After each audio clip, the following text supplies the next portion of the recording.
Bon, on va essayer de se connecter maintenant avec Tübingen dans le Bade-Württemberg, puisque la prochaine conférencière, Heike Wurchem, justement les questions de distance que vous évoquiez, effectivement là c'est Heike est doctorante à l'université de Tübingen dans le Bade-Württemberg, et donc on va essayer de se connecter avec elle pour qu'elle nous fasse sa conférence. Heike participe aux fouilles menées à Châtel-Perron. Donc ces fouilles, ce site fondamental pour la transition entre le paléolithique moyen et le paléolithique supérieur. Et Heike, justement, travaille sur les industries lithiques trouvées lors des fouilles anciennes sur le tout début du paléolithique supérieur. Donc je vais lui laisser la parole pour présenter ce matériel lithique et ce qu'il apporte à la caractérisation chronoculturelle des industries. Heike, tu as la parole. Merci bien encore une fois et bonjour mesdames et messieurs. Je vous souhaite la bienvenue à ma présentation sur le matériel lithique des fouilles anciennes des Châtel-Perron à Allier, apport de la technologie à la caractérisation chronoculturelle des industries. Je suis très heureux de pouvoir vous présenter les résultats de ma thèse de maîtrise de 2016 que j'ai écrite sur l'un des sites les plus importants de France en termes d'histoire de la recherche, le site de la grotte de Fée à Châtel-Perron. Comme vous le savez peut-être déjà, Raphaël Angevin, en collaboration avec le professeur Harald Floss de l'Université de Tübingen, a effectué une fouille à Châtel-Perron en juin de cette année, à laquelle j'ai eu le plaisir de participer. Cependant, ma conférence ne portera pas sur ce travail en cours. Je voudrais plutôt commencer par vous donner un résumé de la période dite du Châtel-Perronien, qui est nommée d'après le site de Châtel-Perron. La deuxième partie de ma présentation sera consacrée au site lui-même et aux objets récupérés lors des anciennes fouilles. Je vais maintenant commencer par une brève introduction au Châtel-Perronien. Ce terme décrit une période située à la transition entre le Paléolithique moyen et le Paléolithique supérieur, c'est-à-dire à la transition entre l'homme de Néandertal et les premiers humains anatomiquement modernes, ou Cro-Magnons, en Europe. Le Châtel-Perronien date d'environ 45 000 à 40 500 ans avant aujourd'hui et a été trouvé jusqu'à présent principalement en France. Comme on peut le voir sur cette carte, la principale répartition se situe dans l'ouest de la France, où les sites suivent le Massif central en arc de cercle. Le site Châtel-Perronien situé le plus oriental connu à présent est celui de Jamol en Bourgogne, sur lequel je travaille depuis plusieurs années avec mon professeur Harald Floss. La position particulière du Châtel-Perronien à la transition entre le Paléolithique moyen et supérieur est un sujet particulièrement intéressant pour de nombreux archéologues. Une question importante ici est de savoir s'il a été produit par l'homme de Néandertal ou l'homme moderne. Il n'est pas si facile de répondre à cette question, car la plupart des sites les plus connus ont été fouillés il y a longtemps, ce qui rend les restes humains déjà peu nombreux, plus difficiles à interpréter. Pour le Châtel-Perronien, il y a deux sites où des restes humains ont été trouvés, la grotte du Rennes à Arcy-sur-Cure et la roche à Pierrot à Saint-Césaire. Dans les deux cas, les os sont des restes des Néandertaliens. À Arcy-sur-Cure, on a trouvé principalement des dents. À Saint-Césaire, un squelette quasi complet. Dans les deux cas, cependant, la position stratigraphique des restes squelettiques est encore très contestée et au moins Saint-Césaire, selon les évaluations actuelles, une attribution au Châtel-Perronien ne peut être prouvée mais pas non plus réfutée. La question du créateur du Châtel-Perronien est intéressante car il présente à la fois des caractéristiques archaïques et des caractéristiques dites modernes, telles qu'une industrie basée sur les lames, la production d'outils en os et des parures et l'utilisation de colorantes, comme on peut voir ici pour Arcy-sur-Cure. Trois interprétations sont possibles pour cette étape temporelle. La première interprétation du Châtel-Perronien est celle d'une véritable culture de transition, c'est-à-dire un développement progressif du Mousteria à l'Aurignacien, c'est-à-dire de l'industrie du Paléolithique moyen à celle du Paléolithique supérieur. Cette interprétation était autrefois très populaire. Cependant, depuis que nous savons que le Paléolithique moyen et le Paléolithique supérieur ont été produits par deux espèces humaines différentes, et que l'homme de Cro-Magnon n'a pas évolué directement à partir de l'homme de Néandertal, cette théorie est tombée dans l'oubli. Les deux théories actuellement en discussion sont, d'une part, que l'homme de Néandertal a développé une culture très moderne à la fin du Paléolithique moyen, soit par contact avec le Cro-Magnon, soit par sa propre innovation, ou que le châtelperronien représente l'une des premières industries de Cro-Magnon lui-même dans l'Europe. Comme vous pouvez l'imaginer, ce sujet est à l'origine de nombreux débats, parfois passionnés, tournant autour de questions centrales telles que la notion de modernité culturelle, d'acculturation et autres. Malheureusement, il serait trop ambitieux à ce stade d'approfondir ce sujet ici. Les points de Châtelperron sont la caractéristique principale du châtelperronien. Il s'agit d'un outil qui a été défini pour la première fois en 1911 par Henri Breuil, sur la base des artefacts typiques à dos courbé trouvés à Châtelperron. La définition officielle décrit les points de Châtelperron comme des outils retouchés sur des lames, des lamelles larges ou des éclats minces. Le bord non retouché est le tranchant de travail, et la retouche forme un dos courbé se terminant par une pointe jetée. La base est prononcée et parfois retouchée. Les outils ont généralement une longueur de 40 à 65 mm, mais peuvent aussi atteindre 10 cm de longueur.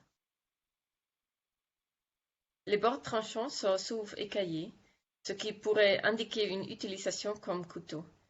Cependant, de nombreuses pièces présentent également des traces de fragmentation à l'extrémité, ce qui peut être interprété comme une utilisation comme projectile.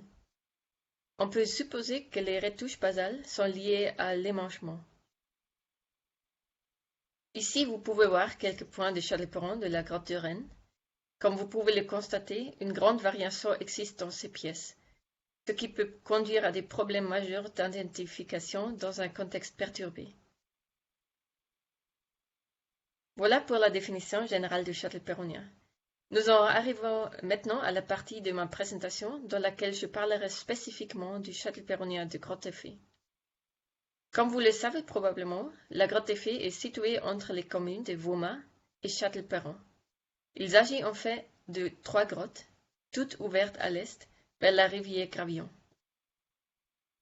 Les 3 grottes sont appelées du sud au nord grotte Poirier, grotte Bayon et grotte Effondrée. Les 2 premières portent le nom du premier découvreur et fouilleur du site.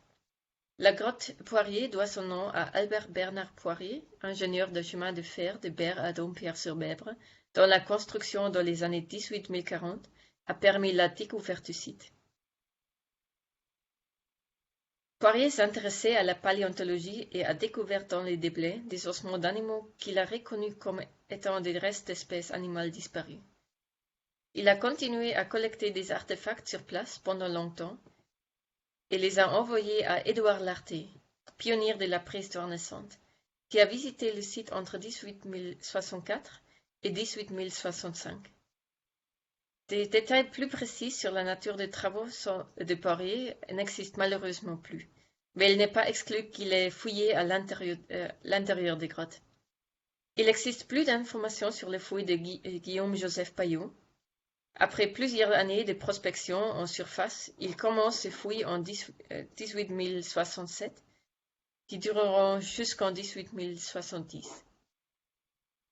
Il a fouillé les 2 grottes, mais s'est ensuite concentré sur le foyer, connu aujourd'hui sous le nom de grotte effondrée. Contrairement aux grottes Poirier et Bayeux, où seuls des ossements animaux ont été trouvés, des artefacts lithiques ont également été trouvés dans la grotte effondrée. Comme l'archéologie n'en était encore qu'à ses débuts à l'époque des fouilles de Bayeux, la fouille ne s'est naturellement pas déroulée selon les normes modernes. Bayeux a laissé de nombreux documents, mais il n'a pas décrit une stratigraphie. Les premières fouilles modernes à Châtelperron n'ont eu lieu que dans les années 50 par Henri Delporte. Il a fait des sondages dans les 3 grottes en 1951 et a commencé des fouilles régulières exclusivement dans la grotte effondrée en 1952. Elles ont duré jusqu'en 1954. Après une interruption de 8 ans, il est revenu pour une dernière saison de fouilles en 62. De lui provient la seule stratigraphie connue du site, qui se compose de 3 niveaux, A, B et C. A est la couche humique de surface, B est le niveau châtelperronien et C est un niveau moustérien. Son niveau B comporte également des niveaux intermédiaires dans lesquels il a trouvé des artefacts aurignaciens. Ce phénomène a longtemps été interprété comme la preuve possible d'une occupation alternée par des Néandertaliens et des Cro-Magnons.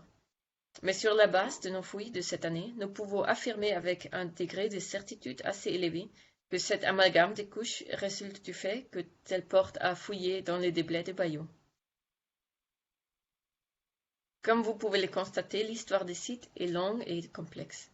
Il en va de même pour les collections des différentes campagnes de fouilles. Dans ma thèse de maîtrise, j'ai enregistré un total de 3240 artefacts, dont 2943 étaient lithiques.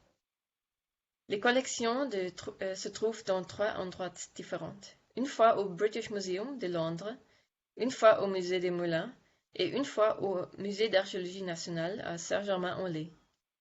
La collection Poirier a été vendue à Philadelphie il y a longtemps, c'est pourquoi je n'ai malheureusement pas pu l'évaluer.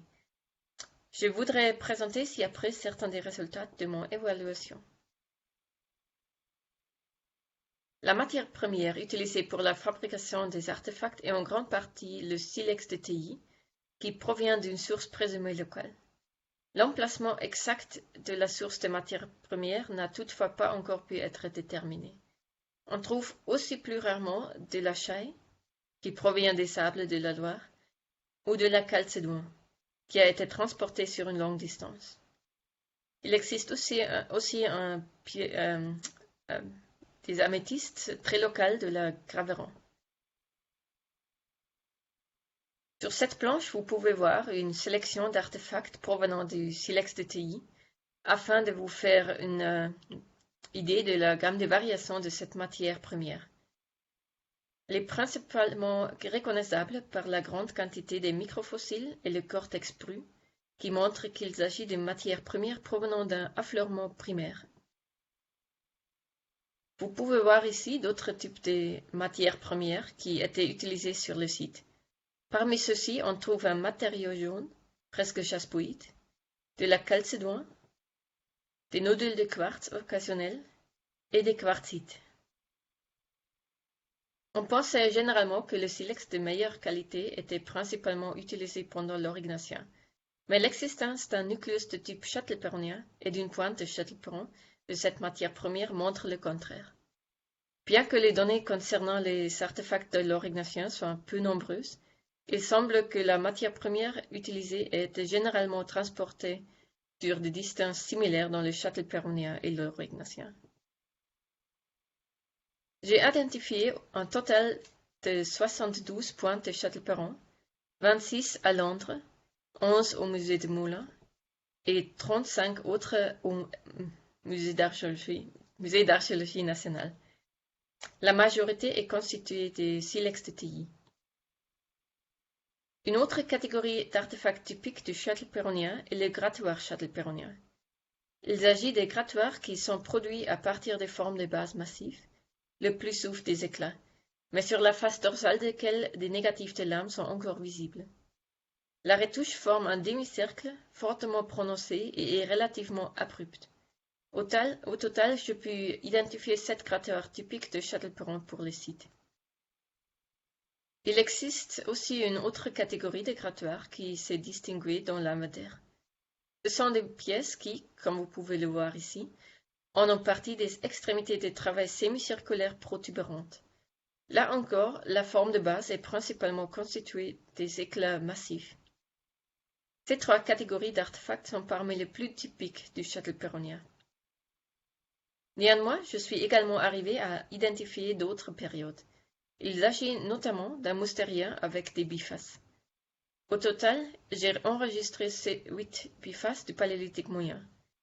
Les pièces sont très différentes en termes de taille, de forme et de la matière première, mais pour autant qu'elles aient été étiquetées, elles proviennent toutes de la couche C. Ainsi, aucune perturbation entre Châtelperronia et Mousterien n'a pu être prouvée. Vous pouvez voir d'autres artefacts mousteriens ici. Il s'agit d'éclats levallois, comme ici ou ici, des grattoirs massifs, comme ici, et aussi d'un nucleus levallois.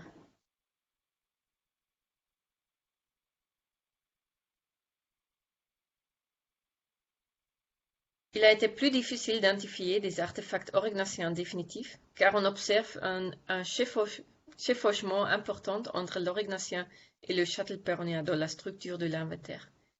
Les pièces photographiées ici étaient les plus concrètes. Vous voyez une lame pointue faite de matériaux chassepoïdes jaunes, ici, une lamelle tordue et 4 grattoirs en lame. L'artefact bleu ici présente également une retouche aurignacienne. Parmi les autres artefacts aurignaciens, on trouve un moulage d'une pointe de bois de cerf à base fondue, dont l'original est malheureusement perdu, et plusieurs nucléus lamellaires, comme ici, et les 4 ici.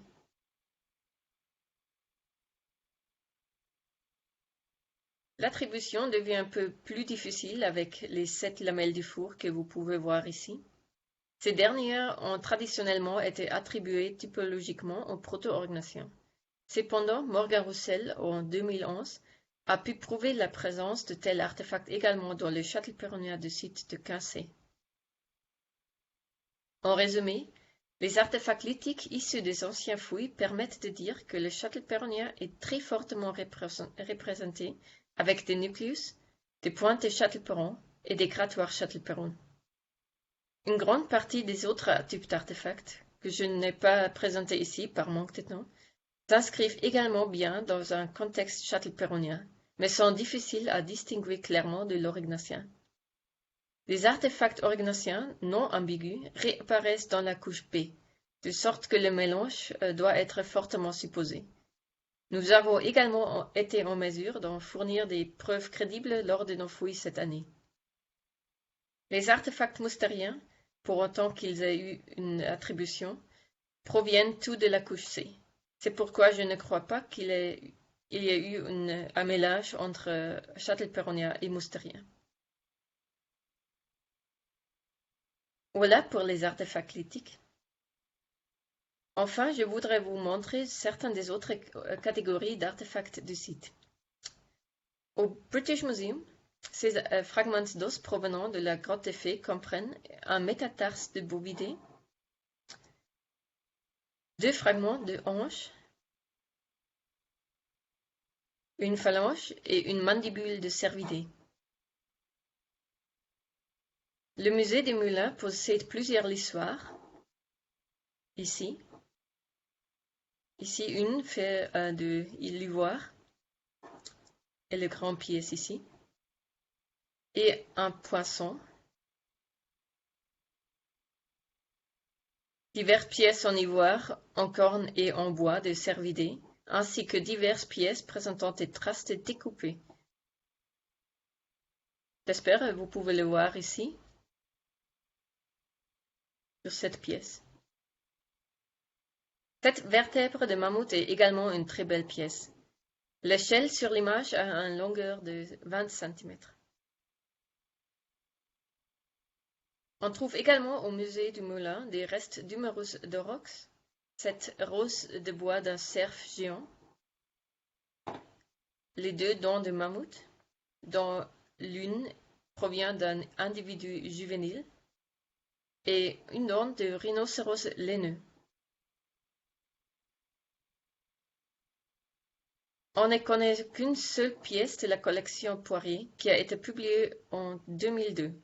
C'est un poisson évidemment gravé. De la fouille de Delporte, on connaît principalement ces 2 parures. L'une est une dent de cerf perforée, l'autre une canine de renard. Et enfin, voici 2 curiosités. La pièce de gauche, c'est un morceau de minerai de fer poli et lisse qui présente des traces de découpe. Il est conservé au musée des Moulins avec la collection Bayeux, mais je ne peux pas garantir qu'elle lui appartienne vraiment. La pièce en droite, c'est un quartzite sculpté dans ce bonhomme de neige. Cette pièce est étiquetée Grotte Fée, mais je ne peux malheureusement pas vous donner un classement chronologique. Sur ce point, je tiens à vous remercier de votre attention. J'espère que vous avez pu bien suivre mon français et des remerciements spéciaux vont toujours à mon professeur Harald Floss et je voudrais également remercier les organisateurs de cet événement pour leur chaleureuse invitation ainsi que Raphaël Angeva et l'équipe des fouilles de Châtelperron de cette année. Merci beaucoup. Merci beaucoup.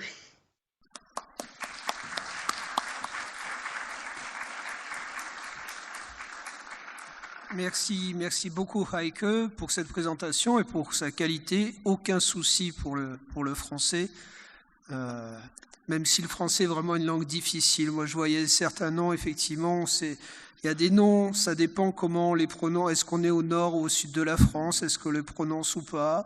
Mais après, il y a ceux où il faut deviner, savoir. Je pensais à outils, à cerf, à archéologie. Le français est une langue... Enfin, voilà, c'est un peu comme l'anglais, quoi. Même quand on le lit, on ne sait pas toujours comment ça doit se prononcer. C'est assez terrible.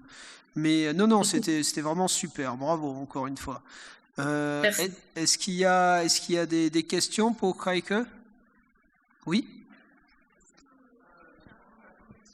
Alors, on va attendre le micro parce que le problème, c'est que Heike, si vous ne parlez pas dans le micro, Heike ne pourra pas entendre la question. Bonjour. Une question. Est-ce qu'on sait ce qu'il y a dans la collection à Philadelphie, en fait? Parce que bon, c'est dommage que ces collections, d'ailleurs, soient parties à l'étranger. Finalement, vous avez pu savoir de quoi elle est constituée? Est-ce qu'on y a accès, contrairement à Londres, où vous avez pu donc avoir accès à ces fonds? Merci pour la question. Dans la Philadelphie, c'est la collection de Poirier et on pense que Poirier a seulement collecté des ossements. Donc, probablement, on n'a pas des outils lithiques, mais je ne peux pas vous dire plus de choses parce que je n'ai pas vu ça et j'ai contacté c'est le musée de l'Université de Philadelphie, donc on peut les voir, mais moi, je n'ai pas pu aller aux États-Unis pour faire ça, malheureusement. Mais on peut les voir. Partie remise pour répondre à la question, donc, au prochain voyage. Une autre question?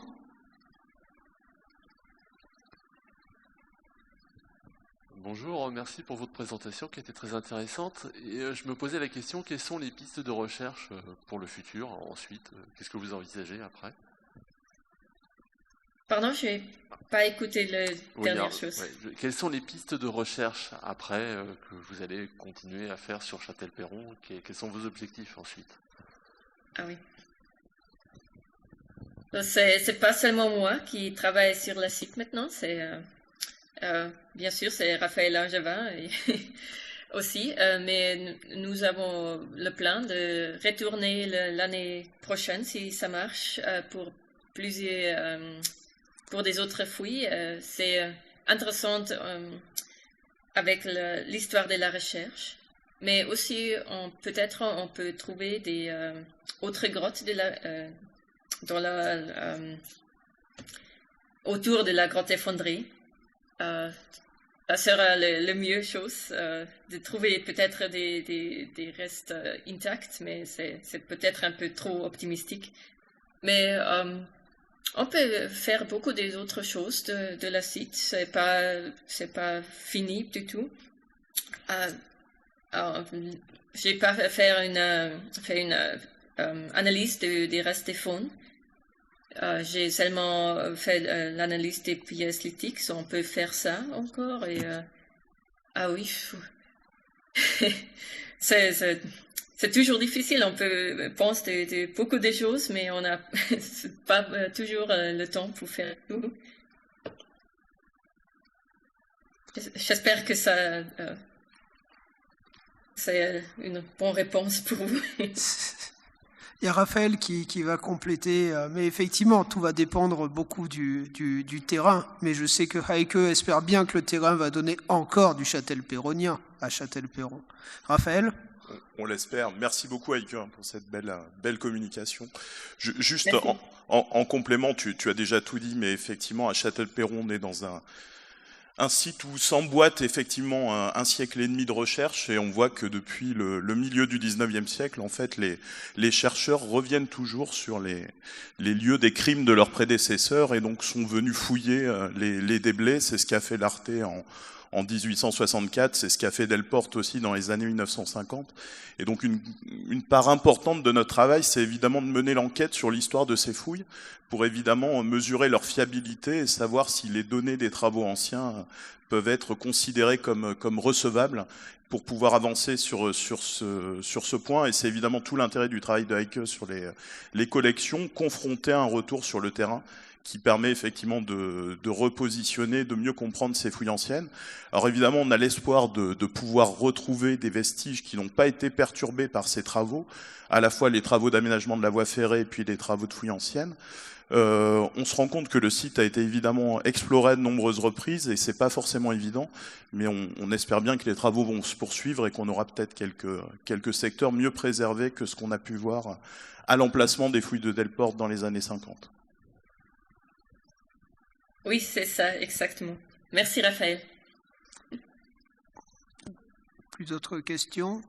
Bon, ben écoutez, s'il n'y a plus de questions, ben encore merci Heike. Et puis je vous donne rendez-vous à 14h après une pause méridienne bien méritée. À tout à l'heure.